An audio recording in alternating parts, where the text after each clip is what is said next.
Hello everyone and welcome back to another video. Today's video I'm here to give you 5 talking points on the 5-1 away defeat against Middlesbrough. I'm still not happy with that performance.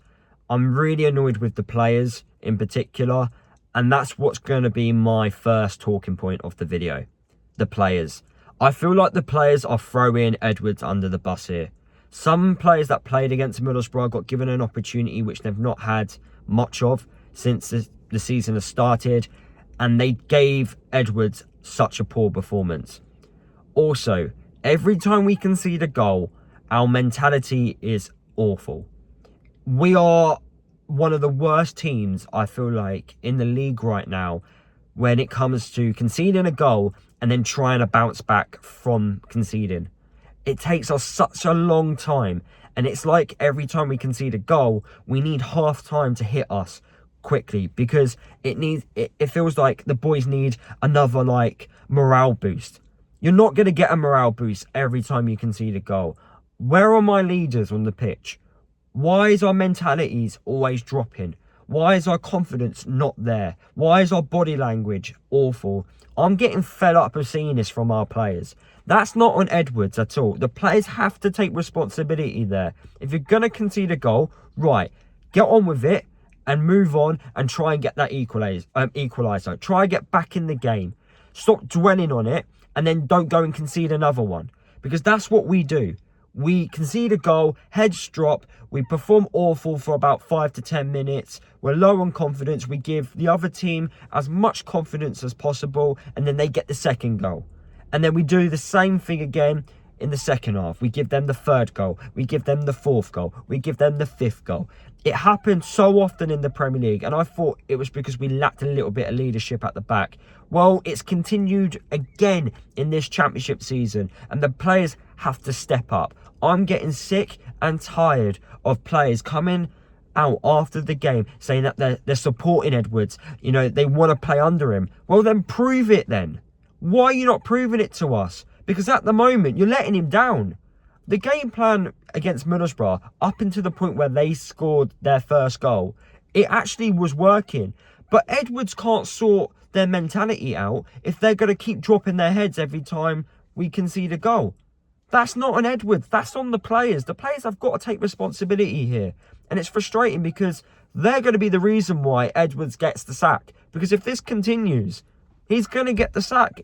We can't be near that bottom 3 by the end of the year. We have to earn the right to stay in this division. We're not too good to go down. We will go down if we carry on. We will 100%. We can't just keep averaging 1 win in every 6 games. You can't keep doing that. You've got to step up. And that brings me to talking point number 2 about Edwards. The way he was acting after the game. He obviously went over to the away fans. Of course, the away fans weren't happy. I disagree with the away fans giving him abuse. I understand, yes, you got up at 5 a.m. You know, you paid a lot of money to travel up to Middlesbrough for an early kickoff. Okay, you know, you believe you pay your money, you can do what you want with it. But I just disagree with fans giving players abuse when they come over at the end of the game, when they try and thank us for our support. Because we moan as fans when they don't come over and thank us for our support. So then why are we doing the opposite thing by giving them abuse when they're doing that? I just disagree with it. For me personally, if I'm not happy with a performance, I get up, I leave the stadium. I'd rather the players clap to an empty seat. That's how I see it, in my opinion. I won't stand there and give them abuse because they're thanking me for my support, for turning up. As football fans, we're not entitled to see wins. We're entitled to see a game of football. That's what we're paying for. Whatever plans out on the day, plans out. But anyway, just wanted to mention that. But Edwards, when he went over to the away fans, it looked like he was waving goodbye. And in the interviews after the game, it did sound like he was a man that was leaving the football club, coming out with, I've given it my all for the last 2 years at this football club. I've tried my best. Stuff like that you don't really say if you are not leaving the football club. So whether he's staying or going, the club needs to communicate.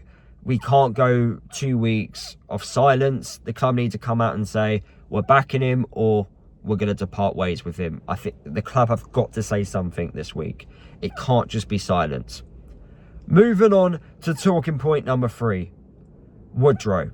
Woodro, before a ball was kicked, he had a lot of abuse on social media. I have to admit, some of the stuff I was seeing, I thought was extremely harsh. I understand not everyone believes Woodro deserves an opportunity within the team. A lot of people want Woodro to leave the football club. For me personally, Woodro is not a Luton type of player. I was a little bit confused when we did sign him originally. Nathan Jones was the one that signed him. Nathan must have had some sort of plan for Woodro. I don't know what that plan was, but obviously Woodro hasn't been a regular under Edwards. He isn't an Edwards signing, but Edwards believed in him against Middlesbrough, and I felt like in possession against a team like Middlesbrough, you need to be able to keep the ball. And out of all of our strikers, Woodro's, I would argue and say, he's probably the best one technically on the ball. He's someone who likes the ball at his feet. He doesn't want the ball above knee height. Whereas Brown, Elijah and Morris, they can take the ball any way you give them the ball. So I understood the reasoning behind starting Woodro, but I didn't like the fact that fans were writing him off before a game. Did Woodro perform well? No. But did any of them perform well? No. So pretty much story of the game. But what Woodro did, I felt, do well was drop into the midfield sometimes and pick up the ball and link play up quite well with the midfield. And for the first 30 minutes, it did work against Middlesbrough. But then, unfortunately, Middlesbrough's first goal, it came from that corner routine. Woodro lost his man at the near post. That player in particular flicked the ball onto the edge of the box, and the Middlesbrough player, with a nice finish, scored the goal. We were ball watching for pretty much majority of Middlesbrough's goals. And yeah, Woodro was unfortunately involved with the first goal, and he should have done better. But then after that, I didn't really notice him on the pitch, and I didn't notice any other player on the pitch. But I just wanted to talk about Woodro because I did think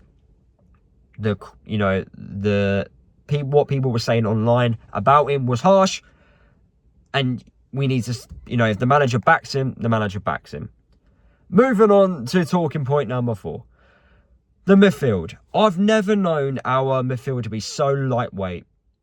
Honestly, we get split open far too often, and I don't know if it links with talking point number 1 when it comes to our mentality, but there's no confidence.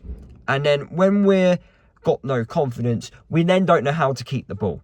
We then give the ball away cheaply every single time, and it's so frustrating. But with our midfield, we lose our battles, we don't win the second balls, we don't show that commitment, the fight, the running through a brick wall for each other. We don't do anything in our midfield. I've never known our midfield to be so lightweight. Growing up, during the promotion years, our midfield was so vital. It was so vital. It did a lot of running, it did everything. It worked 110%. It won the battles. It showed a bit of quality when you needed to. It had everything. And right now, we're not showing it. And those midfield players need to step up, because the midfield's been a problem all season. And finally, I'm going to end this video with talking point number 5.